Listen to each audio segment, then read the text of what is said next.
first Cañete chat in English, and and we are with not many people will know him, but I think he is a key to understand a little bit better Argentine art in the late 80s, early mid 90s, and gay art in Argentina, or what is supposed to be gay art in Argentina. This is a thing that has been recently unearthed, so that's why I went to the source, that it's you. This is Bill Arning. Hello, Bill. Hello. Bill Arning, don't let me exaggerate, but I mean, you're a very relevant person in the history of contemporary queer gay art, basically because you were very much linked to the White Columns Gallery, and in particular to a certain curations that had to do with ACT UP, right? Yeah, it was, I never anticipated my professional curatorial life would be linked in any way to my biography. I had been sort of taught that good curating was like being a good waiter. What you do should be invisible. And you should just be neutral in presenting artwork. And I began my career working at as an assistant director at White Columns, and then becoming the director at about a year and a half later, anticipating this was the way. And White Columns was, in the early 80s and through the present, was known as a showcase space. Right. If you had a show there, the art world would take notice. There was, like, particularly galleries starting up would often watch very carefully and build their rosters from the shows that White Columns did. So I had, from John Curran to Katie Nolan to Andre Serrano to Jim Hopkins, I had done first shows for all of these artists. And then even right before I was there, it was like Ashley Bickerton, and I did a Meyer Weissman show, and these things. So it was like, and the job was really this sounds silly, but talent scout, because you had something like, at that point, 20,000 artists arriving a year in New York trying to get established as artists. Now that's a figure nearer to 800,000. And someone had to find those who were ready for the art world. So I took it on myself, as the previous director, Tom Solomon, had done. And I was visiting artist studios and having a wonderful time. I said, I've never learned as much about what art can be and how artists think as visiting those studios that I did during my White Columns years. But then when AIDS became a reality, it shifted the imperative to speak openly about who you were. Let me interrupt you. This is what year? What years are we talking about? So I started working there in 83, became director by 85. So it's prime period. Prime period of AIDS. And then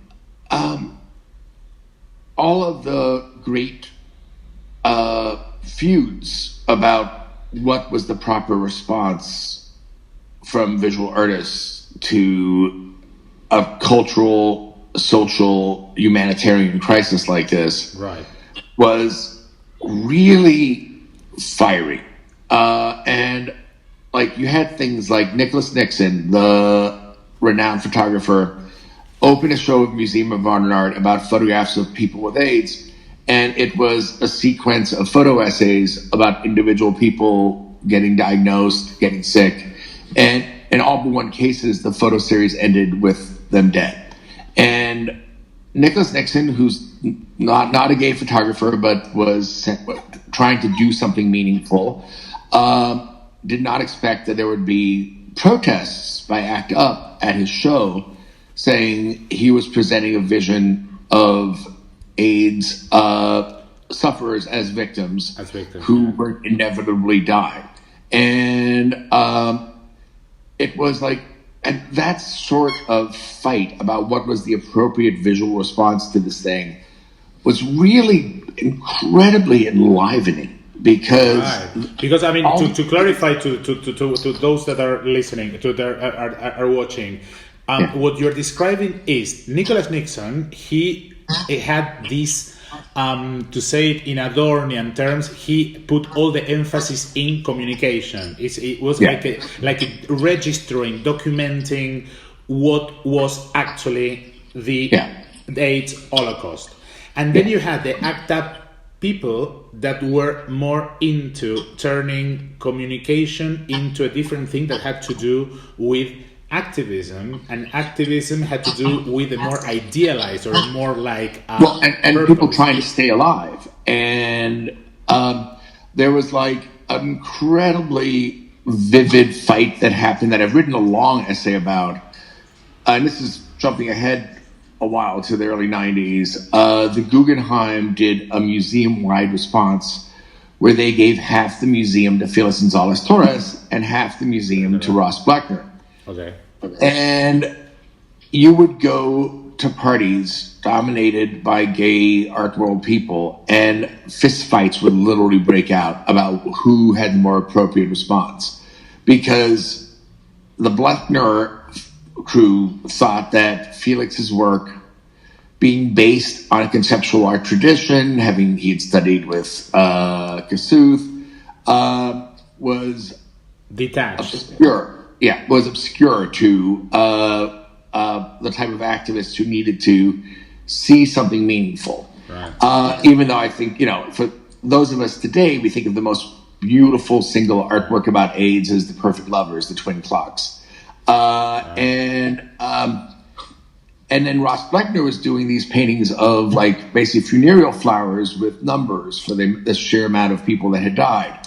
And that was seen as an elegiac response, basically an act of mourning, which had no efficacy in terms of fighting the epidemic. Right. And it was unusual because the museum needed to, they had to be open. Like, the reason they're pairing those two artists was because they were both dealing with AIDS, and otherwise they had nothing in common in terms of methodology, in terms of ideology.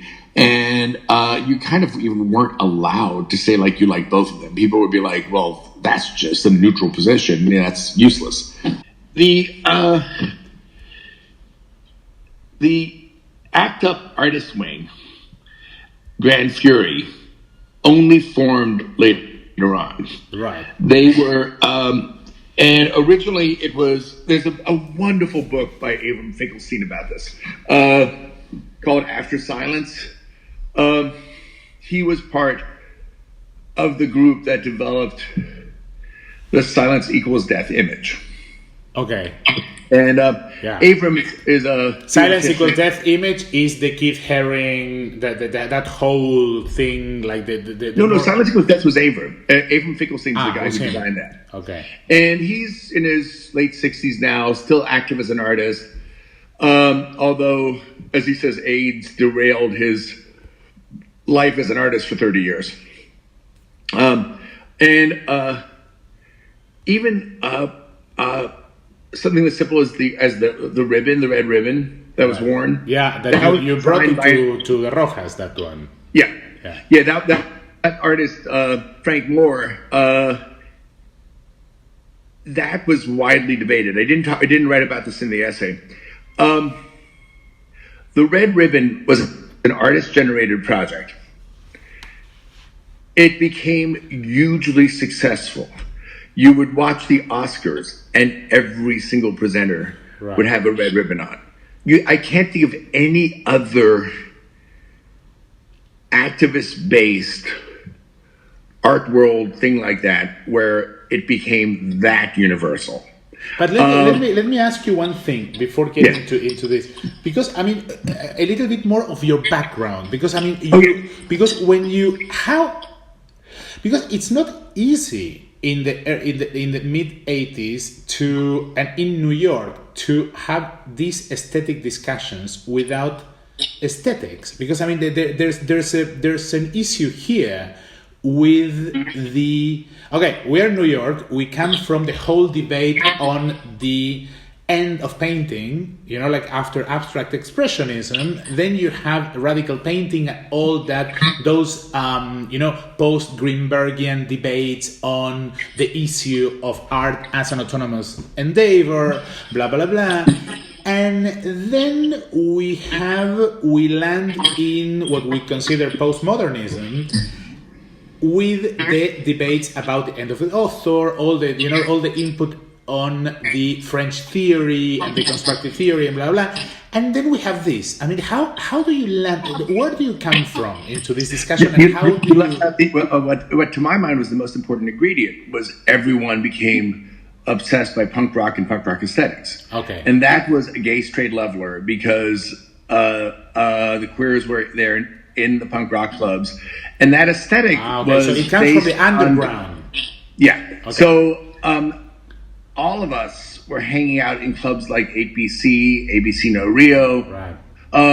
And so when you look at someone like David Wojnarowicz, he's not coming out of semiotics, but he is coming out of situationism. Right. Okay. So, and whether or not, and you know, so the theoreticians like that we listened to were like Dan Graham's essay, like "Rock My Religion," which was about trying to break through science systems by some type of unmediated communication.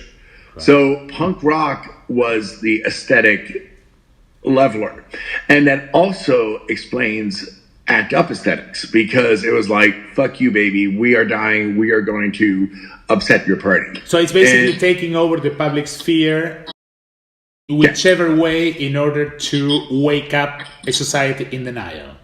Yes. Yeah. Okay. And like, it was like, I wrote a really long essay about this in a show called Art AIDS America that toured a couple years ago, because artists who were assumed to have AIDS, who may or may not, just because they were doing work about gay life and sexuality, had this really weird path to walk, because at first it was like, well, why would we buy this artist's work? They're not going to live long enough to make a meaningful contribution and develop a reputation. And then that switched in this necrophilic way. Right. To buy these artists because they're going to die before they're 30 and there won't be a lot of work, and they've already made a contribution, and they're going to be historicized. And it's really, that's the end part of the essay when I talk about it's really easy. Like when Keith Haring did the work about Apocalypse after his diagnosis, nobody wanted them, and now we all see those as the most significant work, and it's not a lot of them. And you know, and watching the apotheosis of Martin Wong, Peter Hujar, Alvin Baltrop, these characters who were basically documenting a world in crisis, and that's seen as the important work now. But it wasn't at the time. It was seen as like, that's the downer work. No, who's going to ever want that? Right. And who saw that as a downer work? The dealers. The dealers, okay. Yeah, so the art system saw that as unsellable. Yeah, and then and you know, it's like, I mean, that came up to recently. I was walking through the Lower East Side, and I walked in. And there's a young painter named Aaron Skolnick who whose lover died of Lou Gehrig's disease, and he spent the last year of Louis' life painting his dying lover. And I walked into the show at Fearman Gallery, and I was like, "Oh, I love these. Are any of these still available?" And the dealer says, "Hey, Bill, most people see dying gay lover, they run the opposite direction. Of course you want one. They're all still available. Which one do you want?" Right. So it's still like the dealing with our mortality. And I've been doing a lot of projects with artists whose work deals with her cancer. And I did a show with her in Sweden, and she said, "It's not the job of my body to let you not think about cancer. I'm going to show my mastectomy scars." Right. So to this day, anything dealing with the fact that we all live in bodies that are dying slowly or quickly, but dying, is and the desire to in other art forms, in film and literature, that is the topic. That's always the topic, our mortality. Visual art has a much harder time dealing with that.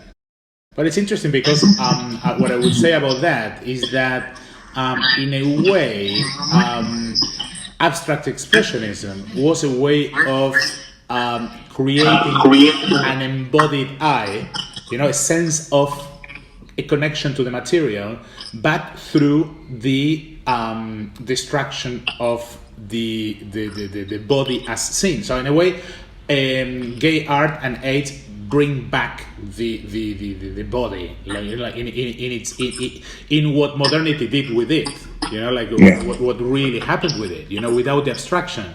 But I mean, when we're talking about this denial, then we approach your link to Argentina.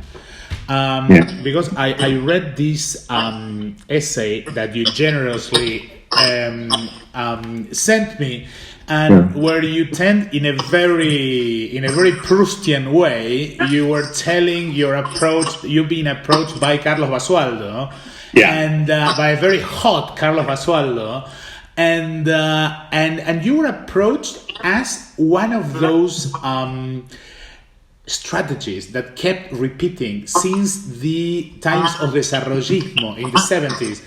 And these are the strategies of seducing. It's so funny that he actually seduced you physically.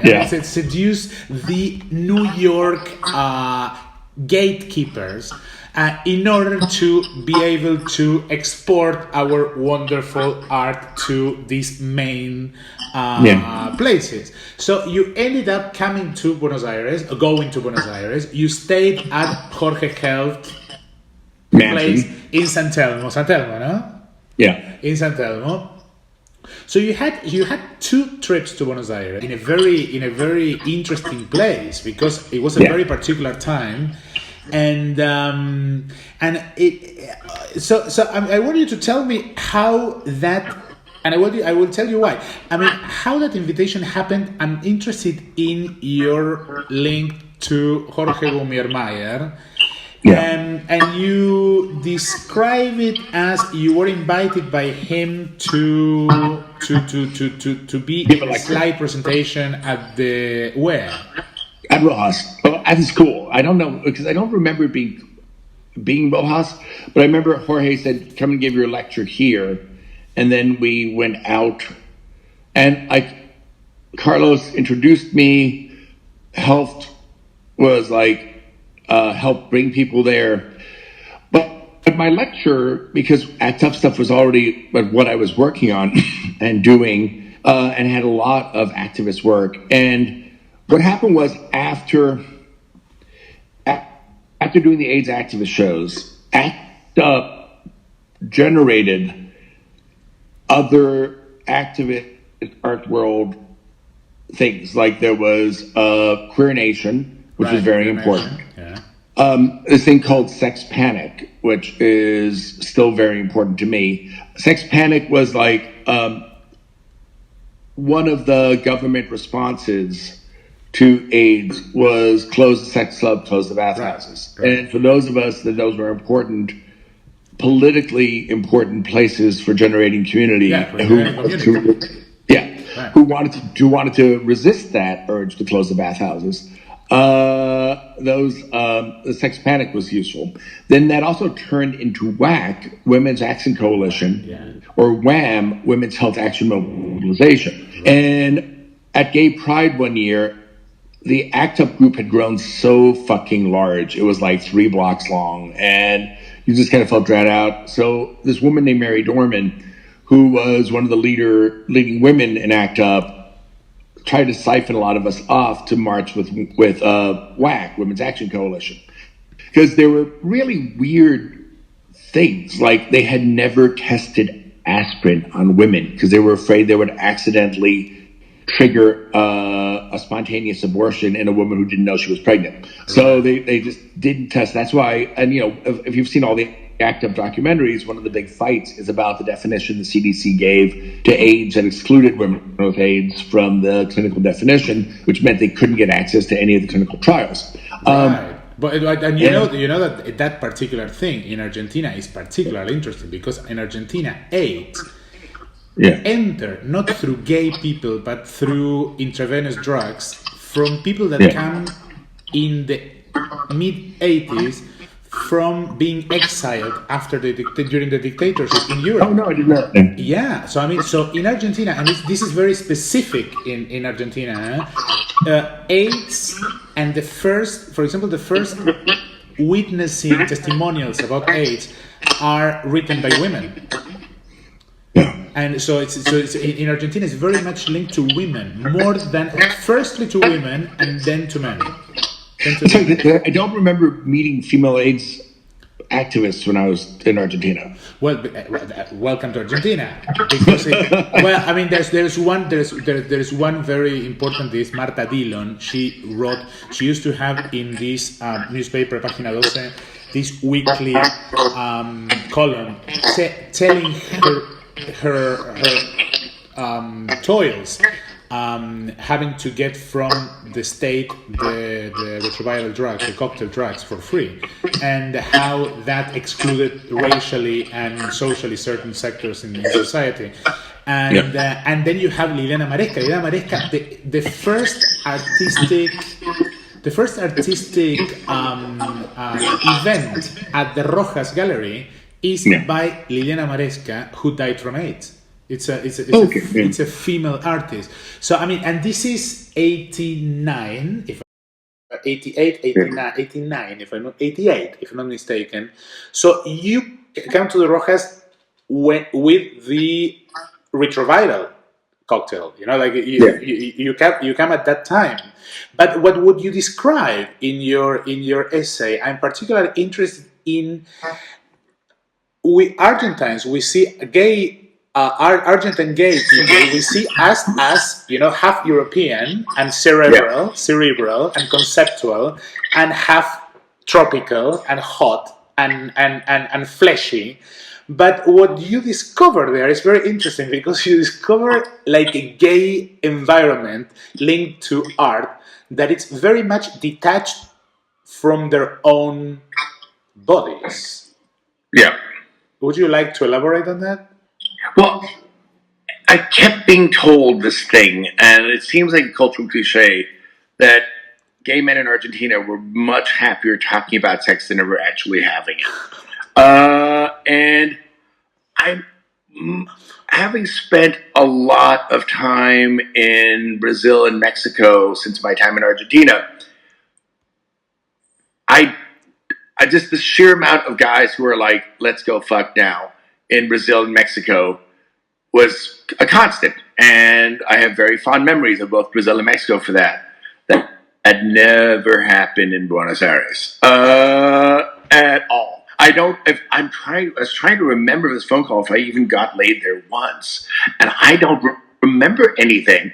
And that is, and it's like, even like I was at the Art Fair in Mexico City, and I was hanging out with a bunch of people from BA. And I was like, a lot of them I just thought like, oh my God, he's so beautiful. And then like, there was this no flirtation, and I'm like, it was and that is something that you can. Could you see that in the art curated by Gumier Mayer, for example? Yeah, to some degree. Like he did not. I mean, the story about the tea room, I think, is my favorite story during that trip. The story of the tea room at the university. Okay. The student group comes to me, and they're like, "We want to put up posters in the bathroom saying, if you're going to have sex in this bathroom, please use a condom." And I was like, oh, that's wonderful. And they make this Xerox poster. They put it up in the men's and the women's room. And I have no idea what two lesbians meeting for in a bathroom for sex would do with a condom other than have it as a funny shaped balloon. You guess you could maybe make it into a sex toy, but you know, whatever. And so I see this and I said, oh, Gumi, this is like, so this is the campus tea room. No, I was like, what's a tea room? And I'm like, oh, it's a bathroom where if you're horny, you go and you hang out until you swap head with someone. He goes, oh no, in Argentina, we call that a teapot, or so some other phrase for it. And he goes, but this is not a teapot. And And then my then boyfriend Eric went back to the space and walked in right as a guy was coming in another guy's mouth. And I told Gumi, I said, he goes, "Oh, good, your show has had an effect." Right, right. Okay, but I mean, what in terms of art, what we Yeah. are, I mean, the invitation to for you to come to Argentina, Yeah. because you described it very interestingly. You said in your first trip was very much a business trip. Was it like you were the gatekeeper who Yeah. was going to were scouting for talent to bring to the main market. Yeah. Well, and also remember there was a whole group of Argentine artists who thought this was a horrible idea and were protesting my visit. Oh, who were they? Do you remember? I seem to remember, and this is a long time ago, was that Pablo Suarez was in the opposition. He did not want me in his studio, but then he said, we just because we're on the periphery doesn't mean we need to break for crumbs. And the idea of artists putting money in this fund is evil. And then he met me, and he's like, you actually seem okay. And I was like, yeah, he would have loved you. Yeah, I know. And then, yeah, and so then, I understood because I talked a lot with Latin American curators who were New York based before the trip, and they said there are, in terms of Latin American arts, there are 4 groups, most of whom cannot mix. There are artists who were born and raised in Uruguay or in Chile, and they're going to live and work there their entire lives, and that's their cultural identity. Then there's the emigre artists who went to school in Europe and North America, linger there, but fully see themselves as part of their home culture. Then there's the ones who've moved and never want to go back. And then there's the ones whose parents moved and they still have an identity, but it's based on something else. So, right. And they said you can't mix in your head as because you're from North America, you can't think this is one group of artists. And he goes, curatorially, a lot of people do let's do a Mexican art show. And there's actually a big show here opening this week that I'm really looking forward to called African Cosmologies. And it's artists from all over the continent of Africa. And it's citywide. And I just wrote an article about the 5 queer artists in the show for the Gay magazine. And they talk a lot about artists like Lyle Ashton Harris, African American, who goes back to work in Ghana. Samuel Foso, who's African, but went to school in Europe and then went back home. Then Yotomi Faik Periode, who died of AIDS, who his parents left when he was a kid for political reasons, and then he made work that was more African than anyone, but from the safety of London. And so all those levels of complexity. They just said, just be aware that you can say the wrong thing really easily if you think of someone as level 4 when they're actually level 2. Right. I wanted to ask you this: why this exhibition came to my attention? Because there was a paper by a researcher called Natalia Pinot. Yeah. And Natalia, did she talk to you, Natalia Pinot? Not before the paper came out. Okay. I found out about the paper, and well, this conversation with you, it's motivated by that paper. Let me tell you why, and that's why I wanted to go to the source. I wanted to talk to you because I mean, there's something going on here that I wanted to ask you. One of the things that she says, for example, is that, Pinot interviewed Gumier Meyer, who told her that he decided to cancel the show after some of the works were vandalized during a strike of the union of janitors, caretaking personnel, something like that. And the reason for the violence was, according to him, according to Pinot, that the images showed homosexual sufferings from AIDS, which allegedly outraged the workers. Okay, those. And then she goes to Maria Moreno. She's a friend of Gummiermeier's. Maria Moreno, she was. I mean, I asked other people from the Rojas about this show. They didn't see it because it was so short that they didn't see it. So Maria Moreno saw it, and she told Pinot that it was the obscene display and engagement of gay bodies in the works. According to Pinot, at that point, the staff of the Rojas Gallery should have been well used to interacting with gay people. So, according to Pinot, to Maria Moreno, the show was composed by lewd and obscene gay bodies that, according to that, for the workers, was too much to bear.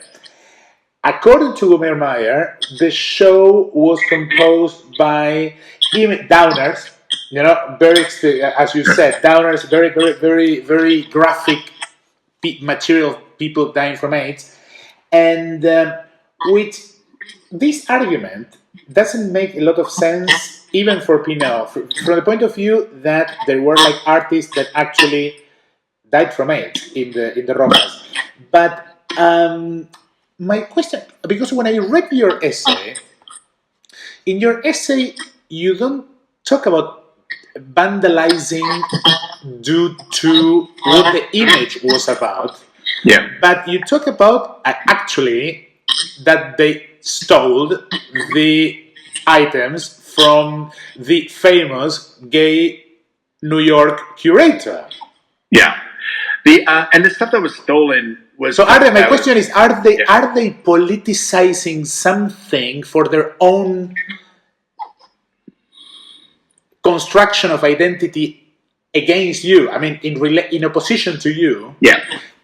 Instead of what happens, what you were bringing from America, because it was brought from America, was valuable, and let's steal it. Yeah. Well, the pieces, like that woman, I can't remember, was quoted. There was only one artist whose work was sexually explicit, and that's this man named Rob Clark from Toronto. And his things are like, if Walt Disney redrew Tom of Finland, they're like funny Tom of Finland drawings. And I can send you those images. They're the only thing that was explicit in the show. Okay, so there was no really explicit. Wait. The other thing is, and I can send you a picture of this too, the Frank Moore, which was a centerfold from a porn magazine, where he silk screened the images of medieval torture devices on top. Right. And so that was a centerfold from a porn magazine, but then there were layers of images on top obscuring that. And like one of the pieces that was stolen widely was a T-shirt that an artist who's getting famous now again, Joe did, where he remade "The Silence Equals Death" as "Her death equaled the end of our silence," and it was a tribute to that point ascendant legend that everyone at Stonewall had come from the Judy Garland funeral, and they were so upset about Judy Garland's death. Right. So most of the work was pretty funny, and also I arranged to have a number of wall paintings because you can't steal a wallpaper, and basically had no shipping budget. But this is interesting because I mean that space had been used as an art space at that point for 6 years. Yeah. And nothing was stolen, probably because it was Argentine. Yeah. and didn't have market value. So yeah. This is my theory that and my question is, if there is nothing really, because there's something that I don't like about that argument of Gummiermeier, that the workers didn't, to project on the workers homophobia as as something that made them attack the work. Yeah, it's quite unfair. There was a strike but that was on while I was still leaving. But I don't remember there being any negative response, and there wasn't. I really, because at that point the idea of showing dead and dying people as a response was seen politically in New York as an inappropriate response. You were supposed to have life positive, sex positive things. Okay.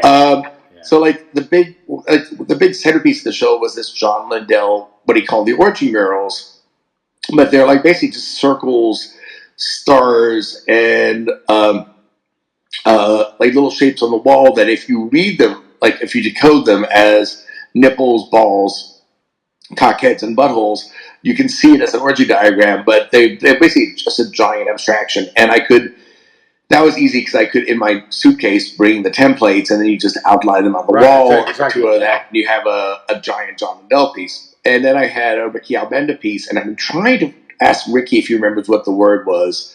Then like there were other things. The show was very humor heavy, which is what I had a sense was Rojas' aesthetic.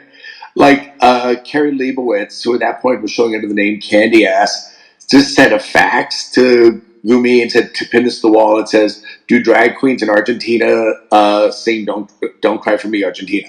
Right. Yeah. So which I thought was funny. Then there was a guy named Rob Filippini who has since disappeared. I don't know if he's alive.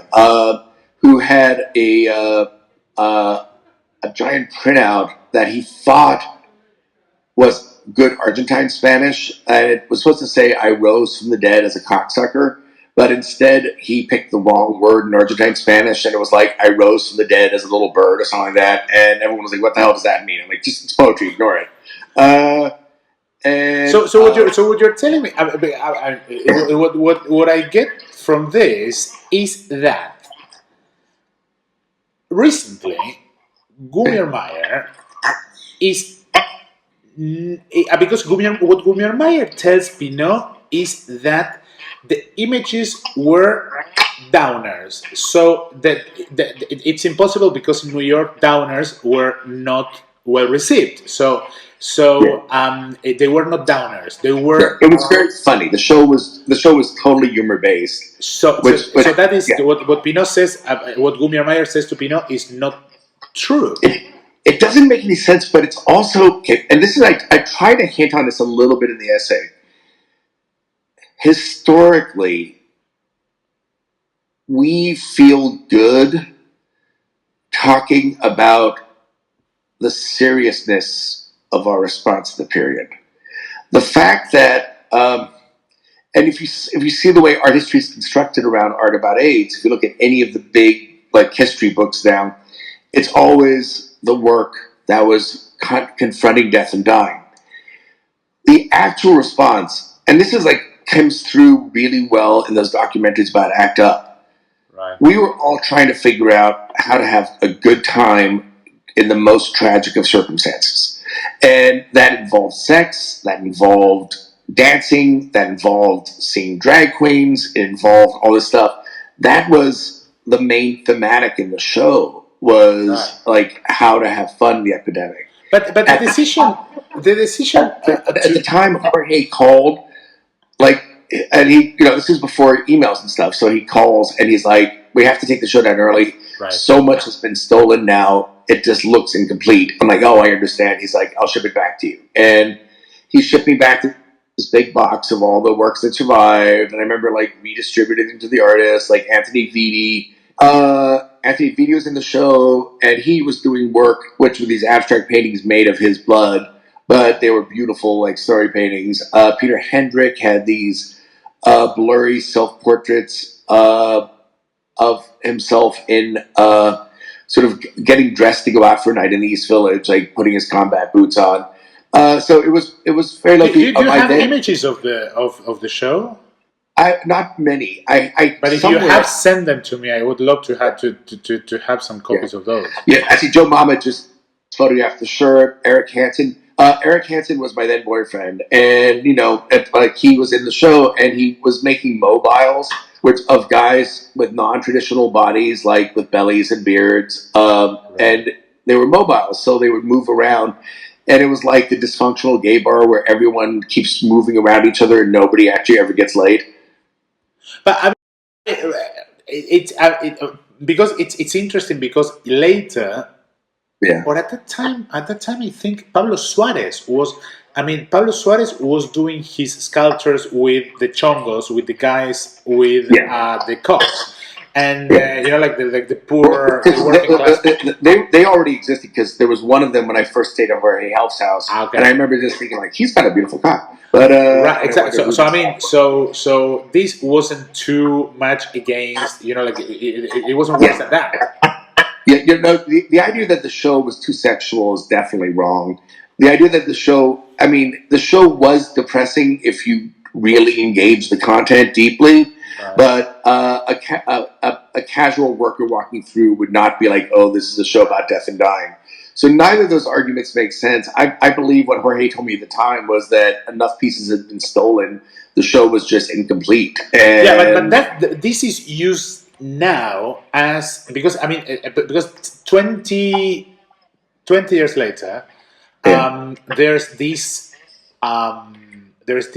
myth around or this mythology around the Rojas Gallery. I'm writing about that. So this is and it has to do with gay debates, mainly linked to Jorge Gumier Myers and Nestor Perlonga and the readings of gay debates in Italy and in Brazil and in Argentina. So it didn't have to do with you. So it might have been convenient to create that, that distance. That we are against that. We are not that, and but at the same time, something that I'm finding interesting of this, and I wanted to ask you about this because the Rojas Gallery, the artists of the Rojas Gallery, I'm thinking of Marcelo Pombo, or I'm thinking of these artists, the kitsch arte light. It's a derogatory way of addressing it, but the kitsch arte light. You, in a way, you suggested in your essay, and I want your opinion of this because I've been thinking about this. You say this. You say, the work of Centurion, using cheap folk materials and universally apprehensible content, had direct counterparts in the East Village who are only slowly getting written back into the grand narrative of cities in crisis, elections, political turmoil, and death.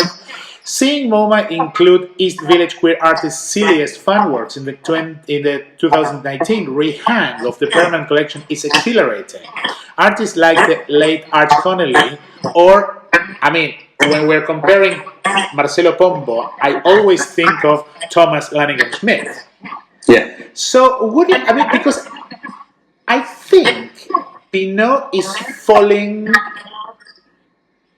for Gumier Myers' cunning strategy of differentiation in order to create this idea, this exceptionalist idea of the Rojas, when actually there is more to say about the links, unexplored links between the East Village and the Rojas. What would you say about that?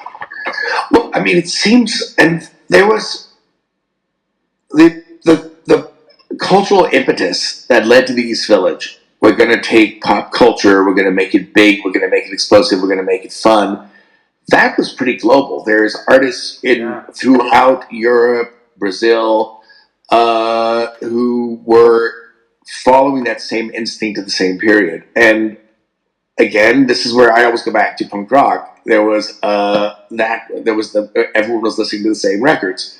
So you're listening to like the Rosillos or like, My Baby Does Good Sculptures, and suddenly the idea of making a giant ray gun makes sense. And so when I was relating to this artist, and I said a little bit, I remember visiting Landebier's studio and loving his work and thinking he was really good. And then I bought a little painting of these little kabuki heads hanging in a tree with this weird metal frame he had handmade. that is still dangerous to this day. Every time I hang that painting, I cut myself. But what we're saying is that kitsch, gay kitsch, like non-sexual aesthetics wasn't specific from the Rojas, but was part of an international phenomenon. I think Rojas was where they grouped in Argentina, but there was groups like that throughout the world, and particularly like if you look at what happened in San Francisco at the period, there was an entire group of artists doing similar work out there, and a lot of them. Have you been following the rediscovery of Jerome CAJA? No. He was a drag queen, died of AIDS, and he made his work in the most ephemeral of materials. What's his name, Jerome? CAJA, CAJA. And there's a website called the Jerome Project, which has documented everything they can find with Jerome's. Right. Because most of the work, like, he would paint in lipstick on mirror and try to give that to someone. You're like, this crazy ass shit, but he's like, if you ask him, like, don't you want to make something permanent? And he's like, I'm going to die. What the fuck, And you look at an artist like Taboo, or like now who's getting famous, Scooter LaForge, who was active then. And here in Houston, we have Mark Flood, who was a rock artist. There's this universal zeitgeist here, and I can't speak to what Ogumi Meyer's trying to do to position it, but it did seem to me that was the only game in town, and I would go to Ruth Benzicar, right, in the galleries, but it felt like getting to do a show. But what's really intriguing was when Gumi asked me to come back to do the show, all of the power people you said that or having helped, and Basualdo didn't come to the opening. He was in town, and he's like, "Oh, I'll get to see the show." And I don't know if you ever saw it or not. No, because you were accepted as the power broker, but you weren't accepted as the ace gay curator. Yeah. And this speaks a lot about Argentina's own internalized homophobia. Yeah, and it's like I think Health was disappointed. Instead of me doing a show at the Recoleta or something like that, I came back to do a show with these renegades. And last year when I left the museum, and everyone's like, "What museum are you going to go to?" And I end up doing that big gay show at Horse Shed, which is a space in a horse shed outside of Manchester that has no budget. Here. Yeah, and it's sort of run by this drag queen there, and they said, look, 80% of people see shows online anyway. We're designing our shows, so just you think of everything that can go online. So I did this show there called Another Texas Queer, and that was I was in London walking around the galleries, and my gallery friends are like, "You're doing a show at this space in the middle of nowhere in Manchester?" I'm like, "Yes, I am." That's sort of what it felt like when I was doing the show at Rojas. Right. But what's also funny, and this is actually, I didn't say this in the essay, but this is because the show was called Faggots. I was pretty aggressively political in that naming, and that came out of a very drunken conversation with Gumi one night on the first trip. And I noticed either they used the Spanish title, figuring less people knew what Maricas meant, or they just called it a communique from North America. And I was like, "Did you leave the word faggots off your resume?" They're like, "Yeah, it might upset people." And I'm like, even in the US, people did not put the title of the show on their resume. But I tell you why. Because it's that goes to the core of the discussion. Because the faggot is different than marica. And because marica is a very specific South American, actually southern corn in South America, like Chile, Argentina, and had to do with the effeminate, working class, precarized, gay. So it's and this is in a way the Gumier's project. The Gumier's project, the thing with Gumier project is that it's very intellectualized, unlike, for example, in Chile, Pedro Lemebel, which was much more in touch with the working class people, with those areas. But in Argentina, Gumier Meyer takes that whole thing of marica as a strategy against the New York normalized macho man, and I think that's where this discussion comes with you. You are being pushed to that place. That's why appears this fantasy that there were these normatized gay muscle hyper masculinized bodies in your show, so as to oppose them to this idea of the marica latinoamericana. It is effeminate in a very in the way of the Kiss of the Spider Woman. That's a marica. Yeah, that's a marica. So, but I was also told that it was also with the term they used for the opera queens at the Cologne Opera House. Right. So it was the marica, the maricas de Cologne or whatever was the people who would hang out at the Cologne Opera House, hear all the operas, and then meet each other in the staircase. But it's a tricky one. In for example, in Chile, that's not the case. In Argentina, you can force it there. But the marica usually has also like a class undertone, and the marica would be the one that couldn't travel to New York. Yeah, you know what I mean? But you can also use the term for a friend. Like you can say it affectionately. Yes. Because I remember I went to see La Favorita by Donizetti at the Cologne Opera House. Right. And Eric and I were both still smoking then. And we went to the cigarette staircase, and it was full of gay men cruising who were not there for the opera. They were just there for the staircase. And I was like, this is amazing. Like, there are like literally 100 guys in the staircase who are like groping themselves. That was the sexiest place I ever saw. Wow. Yeah, because it's very vaginal. It's all the velvet, all the red velvet. Yeah. It was very hot, but it was like also like I had no idea how to make it work.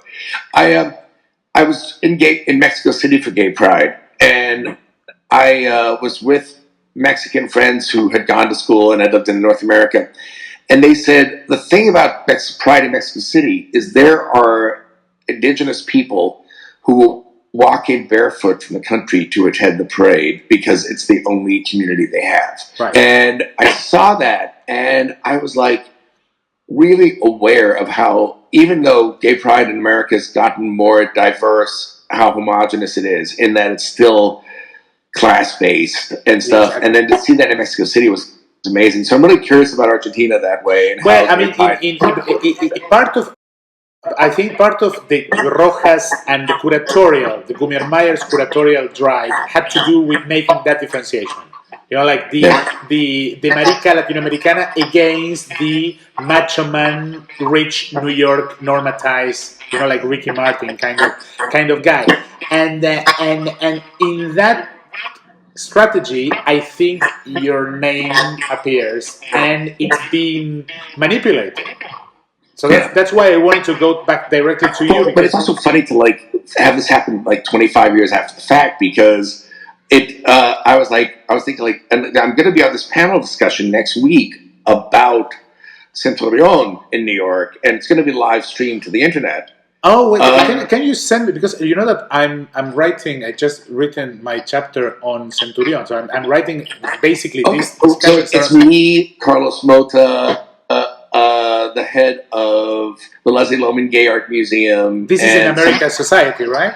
American Society next Thursday night. Right. And actually, my meeting after this is all of the panelists. We're going to get together to discuss how the panel's going to go. So who's going to participate in the panel? It's Gonzalo Casals is the moderator. The artist Carlos Mota is on the panel, and Esther McGowan's producing it from Visual Aids. She's on the panel, and I can send you the link for it. And actually, let me send me the link, please. Because my last email newsletter has all the images, not all the images from Faggots, but a lot. Oh, one of the pieces, my favorite pieces, do you know, there's a Cuban artist now based in Philly named Gabriel Martinez, and his piece was controversial at the time because he photographs things about his body that he doesn't like, and then makes posters, and he puts like a set in the gallery, and then he glues the rest up on the street. Right. Because if you have a body part, so when he shaves, he would get little kind of like bloody bumps. So he took this close-up photo of his neck, and then another one of his like bald spot, and he had those glued up all around the streets around Rojas. And I just got an image from him with those. Okay, so let me forward this. I'm going to have to get off because I actually got another meeting in a few minutes, but hopefully you got the basics. It was great to talk to you. Thank you.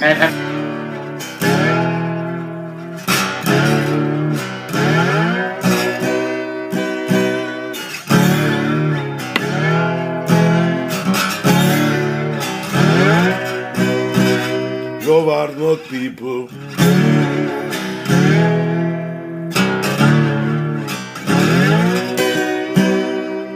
Tiembla el status quo de la sociedad paqueta.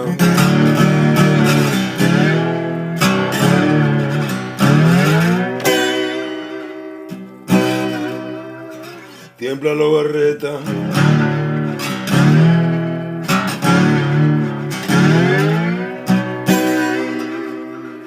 Porque el juicio de los Bart es un juicio muy duro.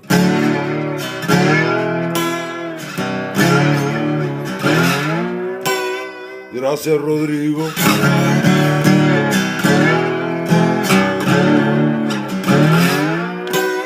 Por este lugar.